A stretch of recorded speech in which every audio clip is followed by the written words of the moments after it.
Welcome to Dig Deep with Dr. Yolie, where we explore the questions, stories, and experiences that shape who we are and who we are becoming. I'm Dr. Yolanda Sealey-Ruiz. Let's dig in.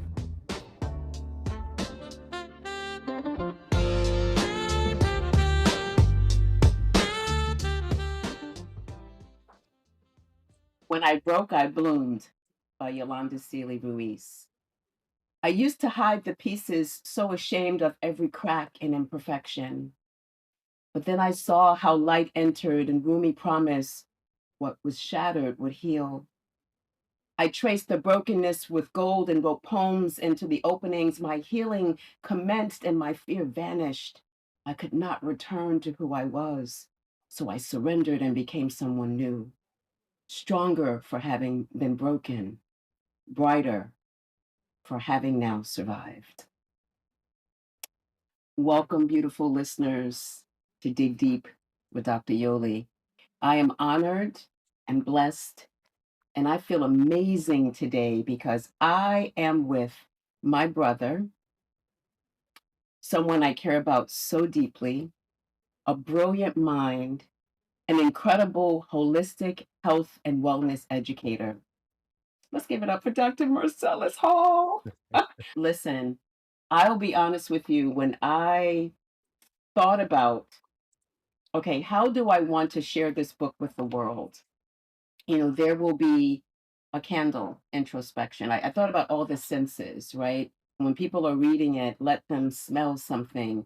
The playlist in the book, a playlist for every chapter, let them hear some songs that are meaningful, not just to me, but can also maybe evoke some emotion in them, right? For those who can read and listen to music at the same time.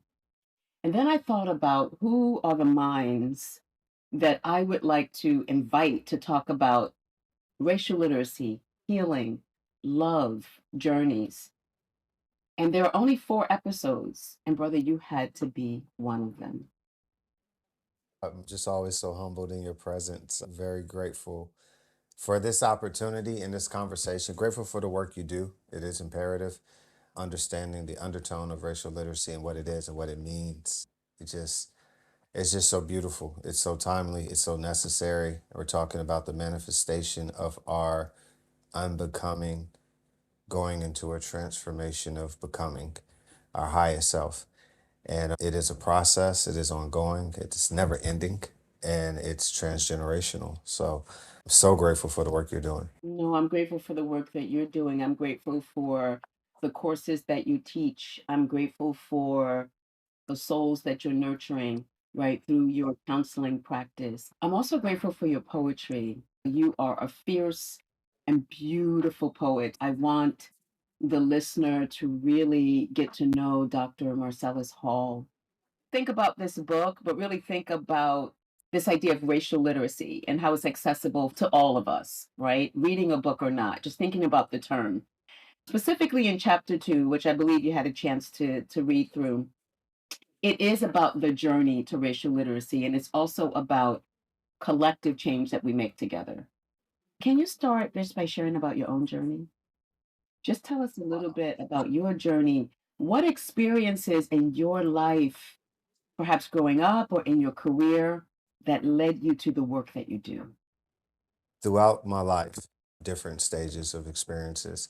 I think what got me to where I am today in terms of a key pivotal point, but I will go back to my origins, is piecing myself back together. A practice to where they're taking broken pieces and putting it together with valuable material, and it becomes a work of art because no representation can be duplicated. They're all unique. It's only that entities in the individuals, various experiences that makes it what it is. And if you were to remove anything, good or bad, a lot of times we look at removing the negative and just being left with the positives. But it doesn't matter. Even if you remove the positive, you're left with the negative. You remove either side, it doesn't hold. We need all of us, our flaws, our mistakes, our growing pains, but also our moments of awareness and our moments of becoming and being ambitious for and thirsty for our own self fulfillment, not for our own gain, but because we understand that when we are at our best, we can do our best work and then we can pour into others most effectively. I would say that pivotal point of piecing myself together, which was post my time in the military, that helped me get to where I am. In terms of background, quickly, I think just growing up in the environment I did, it was weird because I grew up in the 80s in the South, and most of our fathers or the men around us were our grandfathers because I grew up in an era where most of our fathers were in prison, that generation. And gang violence and other things was on a real rise. And so there was a gap in how things went. There was a teaching of, racism and what it meant to be a black man in a white man's world per se, and that lesson was coming from our grandfathers as opposed to our fathers. So there was history there, but because of the absence of the fathers, there was a lot of trauma that was passed down that was acted out in very impulsive and random actions. So you've seen a new culture emerging. So you had like a duality of some sorts. Moving forward, due to circumstances in my life, I was introduced to a new culture, a new way of living. I had this eclectic background, right? It was just the work in terms of equity was ingrained early because I belonged to so many different backgrounds at such an early age. It's always developed within me to have a ferocious advocacy for a multitude of landscapes, a multitude of lenses, a multitude of ethnical backgrounds. But with that being said, really getting to a point of understanding racial literacy can only be achieved when you look at your background, right? Because then you can then understand what connects you to your level of care. And I will say that's what it was. It was just a sequence of events belonging to different backgrounds. And then time in the military as well for 10 years and over 10 years. And then going into education. I always knew I wanted to be a teacher. So I was in the military. Whenever I wasn't deploying, I was going to school. By the time I finished my time in the military, I earned my bachelor's and my master's already in business at that time. And then I went into education. Then I started being directed towards educational psychology. After I did my doctorates, I went back to earn my background in advanced counseling. Now that I understand the informational structures, I understand the cultural structures, the systemic structures, I wanted to understand what it meant to be human and what were people experiencing on a biological and psychological level that then emerged through the transactions that we judge. Culture is a framing of what we see, Right. what we feel, but what we feel is relating to what we see and what we act out. But what is it underneath the layer that is touching at our level of self, right? Self-management, self-regulation, self-perception that leads to how we funnel perception. What's going on at that point of us? And then that got me into the counseling perspective. And then I went specifically in the role of MBCT, so mindfulness based cognitive behavioral therapy, MBSR, mindfulness based stress reduction, for the simple understanding that it is our nervous system and how we are at our core that really allows us to be stable or unstable. A lot of times what ends up pouring out of us is, again, it's not all of us. It tends to be what's readily available based on the vulnerability of our nervous system. So when our nervous system is dysregulated and we're at vulnerability for being irritable, our mind clicks to the things that makes us irritable. We're looking out for the things that make us fearful, and then we lash out with anger. Understanding that leads to understanding and going into education. So with counseling, I still also worked in education simultaneously, never parted from it. Going back into classrooms, now you see your students differently, right? Because you see their culture, you see the implications of their race and the environment and the laws and the regulations, and then you see the limitations in the classroom that don't really address that.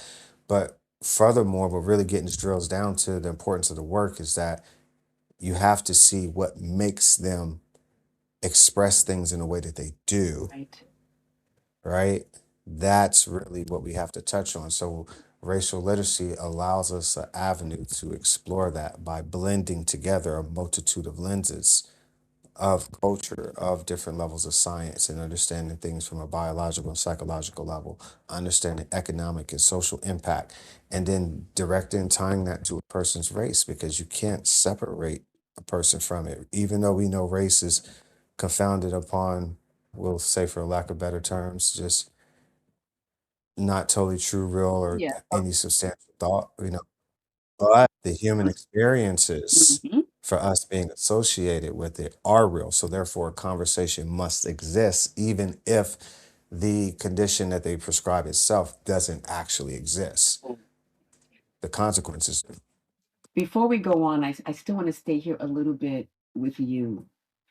And, as you so beautifully talk about the power of holistic health and wellness for others, say a little bit about yourself. Specifically, can you describe a particular turning point, a challenge, a moment of self awareness for you when you realized what you had learned through regulation of your nervous system, all the things you had studied? How do you confront bias? Help to deepen your own racial awareness?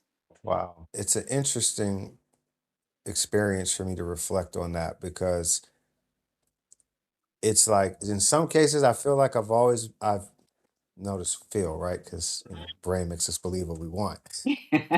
So I'm not saying there's any validity for this that's without question. But I feel like for since I was young, I have been deep in racial literacy because being raised by my grandfather, those frameworks that you get are so embedded in your ancestral culture because of that gap in generation and how things are taught and expressed and what's shared. Mm, They're sharing their experiences of their fathers and grandfathers, and that's coming for your grandfather. So you already got a 100-year connection. The direct lessons in the 80s is being referenced from 1880.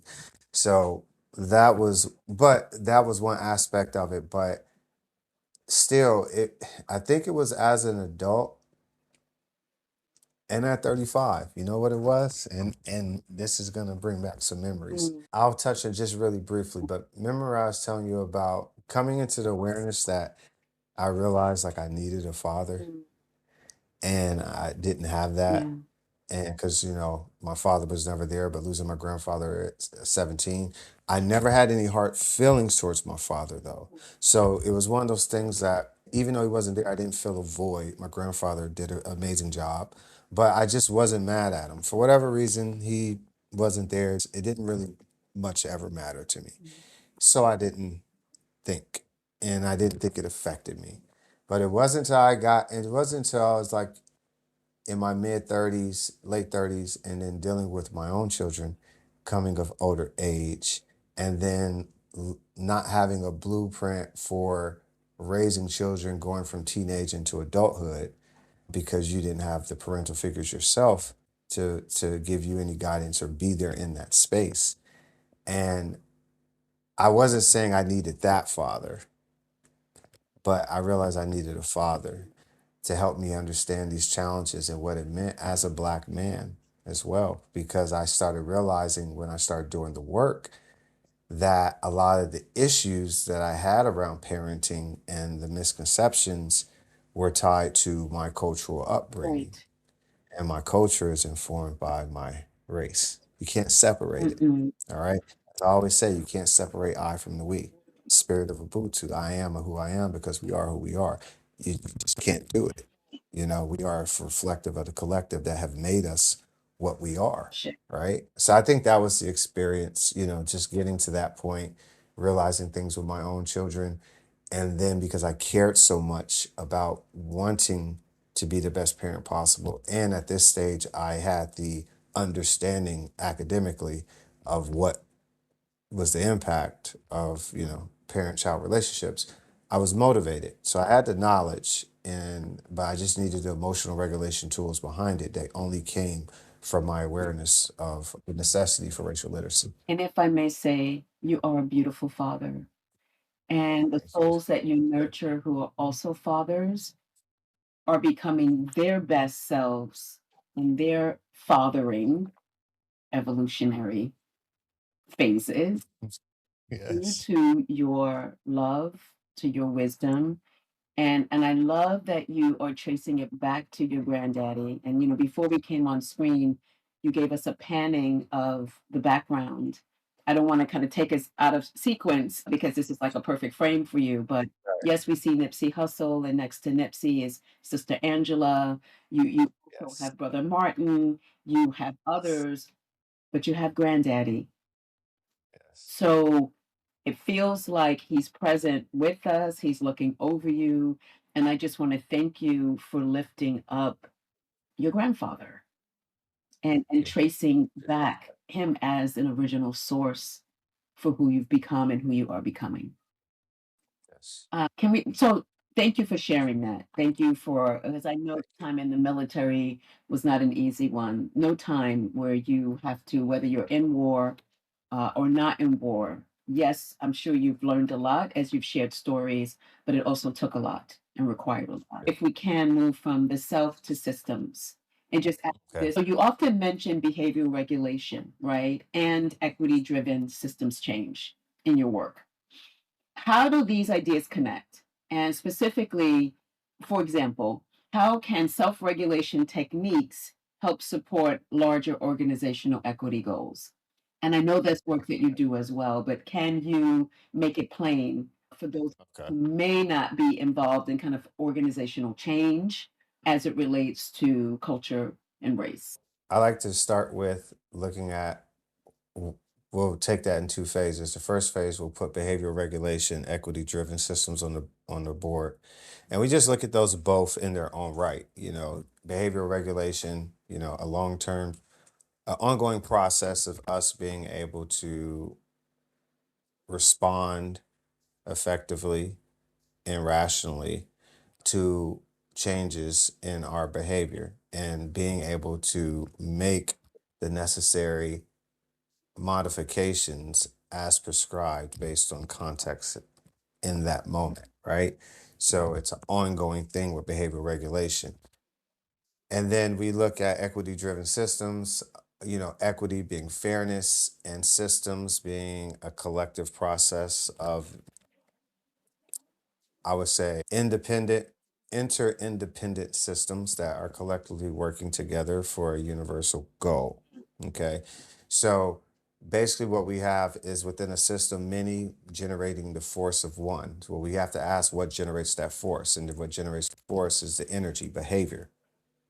Okay. Yes. So, in order to do that, think about what we're talking about. When we're talking about doing the equity driven work, we're talking about not just people saying, you know what, I'm going to support this group of people who have been experiencing this and this is wrong.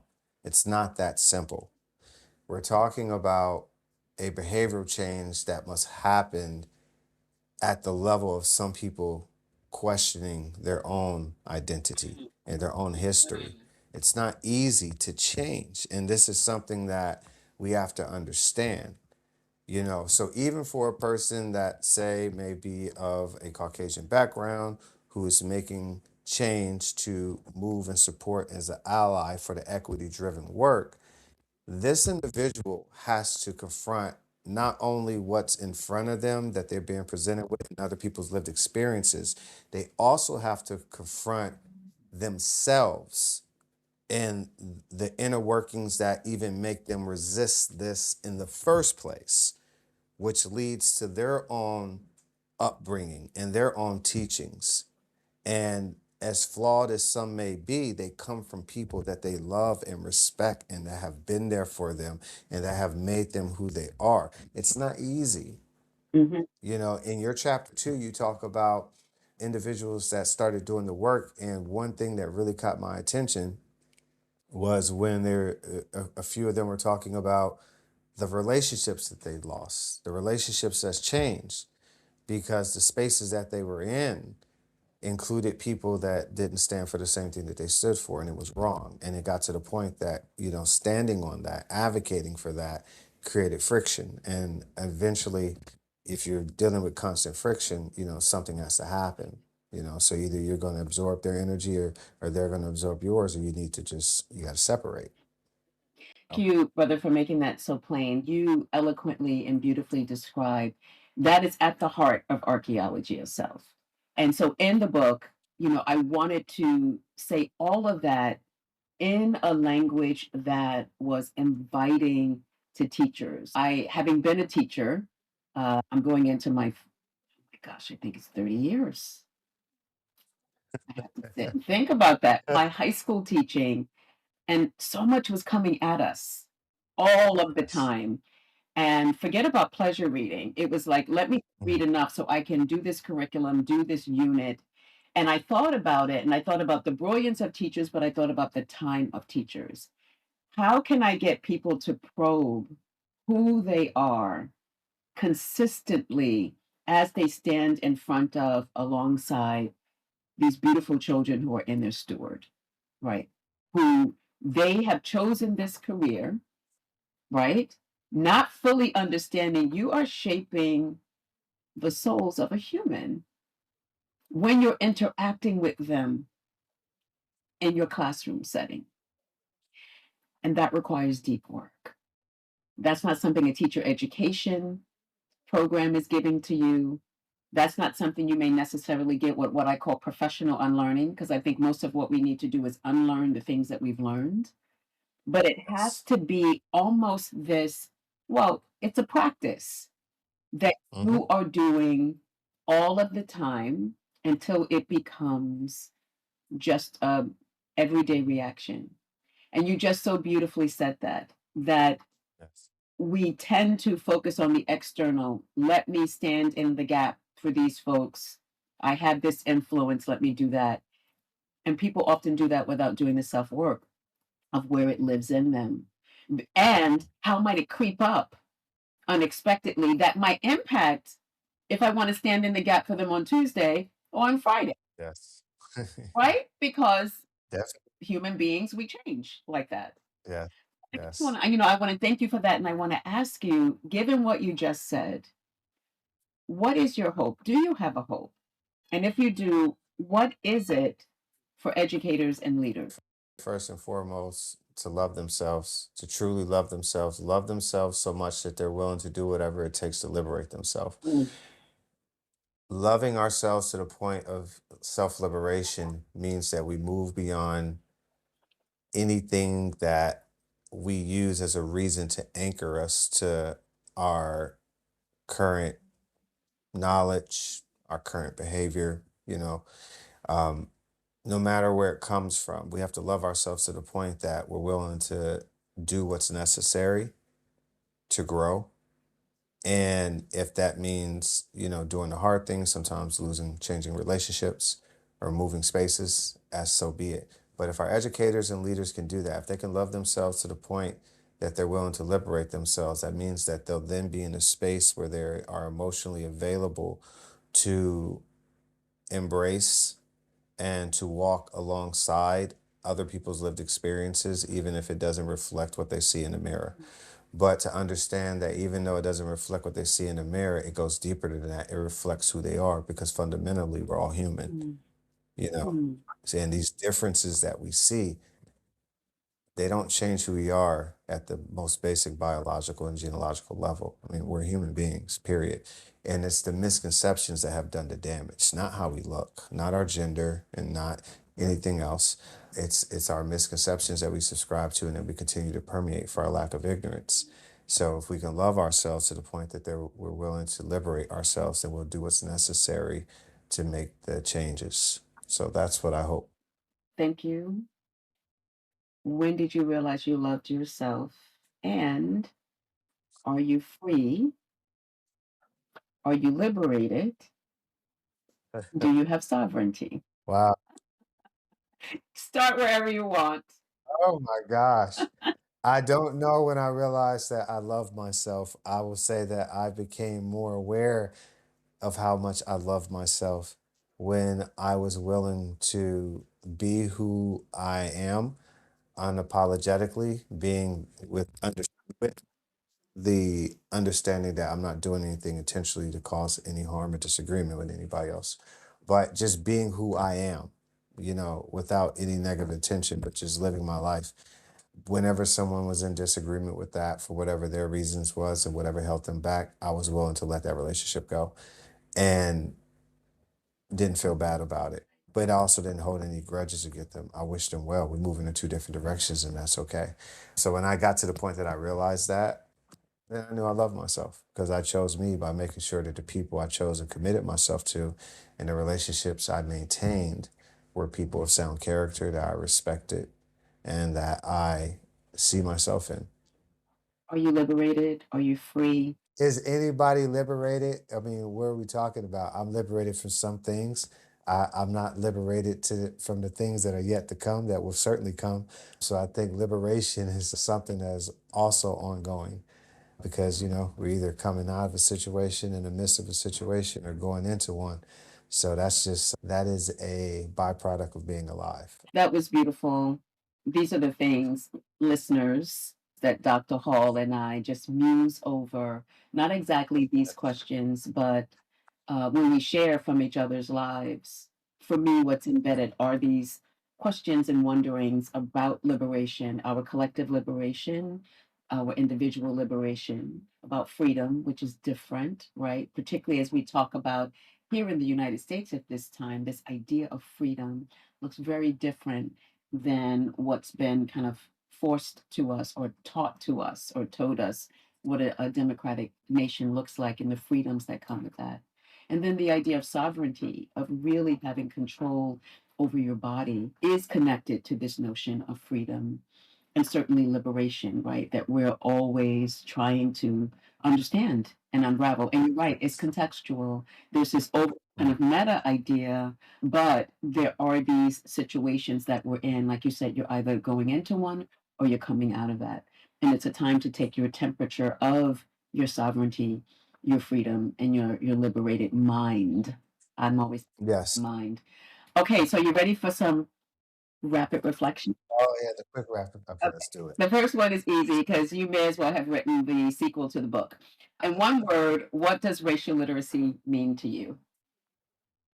Manifestation. Ooh. Finish this sentence. When I think about excavating truth, I feel.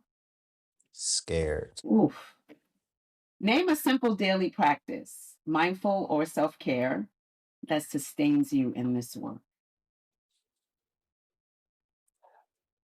Taking a pause, intentionally dropping into my in breath and being aware of my inhale, exhale, that I am alive and centering my energy on my chest until I can feel my heartbeat, recognizing I'm alive. And then I ground myself in gratitude for being grateful for being here, regardless of my circumstance. I'm here, which means I have an opportunity to create change Oof. and go on about my day. We see Nipsey, we know there's Angela, we know there is Martin, we know there's Granddaddy, and I think there's Malcolm on the wall too. Yes. Could be one of those. But who is a mentor or figure who inspires you in your approach to equity? I hate to do this to you and put you on the spot. I have to say you because the last 4 years of my life, every space that I've evolved and grown into in terms of racial literacy, actually seeing myself as someone who has a high level of creative intelligence without being critical of myself, learning and understanding and acknowledging that also comes from us, historically being taught to, you know, mitigate our intelligence. So, and you've helped me so much in these spaces. So, definitely you. I'm grateful.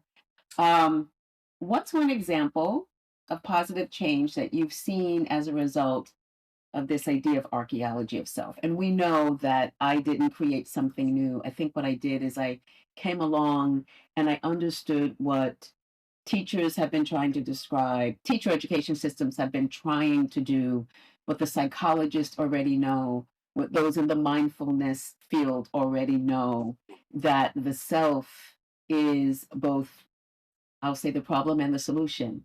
It starts with the self, Yes. it ends with the self. So if you can just talk about a positive change that you've seen as a result of this idea of archaeology of self that you've implemented in your own work.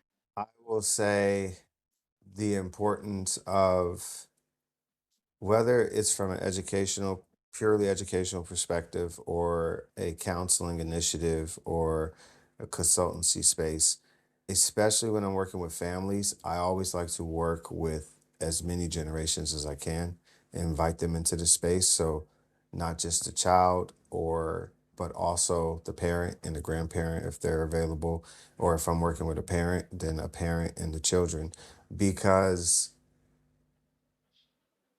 we are, again, we're the manifestation of everything that makes us who we are. And a large part of that is the impact of, or the reflection of, the close relationships that we hold and that the people that we're around every day.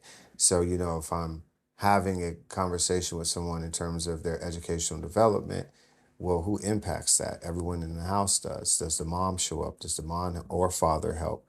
If there's siblings in the house, and then what emotions are connected to that if there are people there but the help's not there, how does that then impact the child and their sense of belonging, their self, you get where I'm going. To- So it's very easy to move from performance to family connections to a fragmentation of self. So yeah, it's important to kind of put everybody together. And that goes so beautifully, and it echoes the work that you always talk about our collectiveness, right? About Yes. the power of the we, that there is no I without we, Ubuntu. It's like it is so deeply embedded in all the work you do. Okay, so this takes a lot of energy. What piece of music or art energizes you in this work of justice? You know what it does? Water sounds. Water sounds under delta waves because it's very calm and relaxing, and it quiets the voice in my head. And you know what's interesting? The more I quiet the sounds in my head, the more I hear the cries of other people's injustices, because my focus is less on me and it opens me up to see what is around me, what's really putting pressure on me, and it's other people suffering. So Wow. important. Wow. All right, as you say, you work on yourself to get to your best source of effectiveness to be effective for other people. So, doing the work for others means that we got to do it for ourselves first. It's a beautiful way to, I won't say end, I'll say pause this conversation. But before we officially do, I just want to open up for you to share anything that you would like to share. And then I just have one last thing that I want to say about the book. But anything you'd like to share, either about Archaeology of Self, your life, your family, anything that's on your heart at the moment. I would just say that really getting to the core of what has made us who we are, not so that we can judge it or condemn it, or but so we can just understand ourselves. We can understand why we may be avoiding, or why we may be clinging in one space, or we may hold certain biases, we may feel anger, certain resentment, just the things that, I mean, across many spaces, that keep us from being our best self, right? Being able to wake up in the morning and with gratitude and set intentions built around mindset and character, as opposed to a checklist. Not what am I going to do today, but who am I going to be today? And how am I going to show up? You know? So, yeah, I think that really getting into that space is something that's really just been touching for me lately. And I want to connect to that to share in your words that is the sentiment and hope for the book. And what I hope people see when they pick up Archaeology of Self, the introspective educator's guide to racial literacy. I was very intentional with the title. I hope that they see an appreciation that the first chapter is my own story, is my story connected to the South Bronx, and how that has helped to shape me into being the woman that I became, that I'm becoming, in all of my brokenness and all of my journey to healing. What I really want is for readers to see themselves and to think about their own geography of the self. How Yes. does the places that raised you, that where you caught some sense, how does it continue to shape the decisions you make, the way that you think, the way that you move? Yes. With that, thank you, Dr. Hall. This was such a beautiful time for my spirit. I'm like so nervous. That shut that down. It is not okay. You can say what you were going to say, and then how would you remix that? The self-love edition. The self-love edition. I would say that I'm excited and humbled, and because I value and respect you so much, I care about how my presence reflects upon you. Essence. I would say the emotional description of my nervousness. There you go. We get to the root of the feeling. And I was mumbling. I just said your presence is beautiful. Thank you. Thank you so much. Thank you so much for joining me on Dig Deep with Dr. Yolie. Until next time, stay curious, be gentle with yourself, and keep digging deep.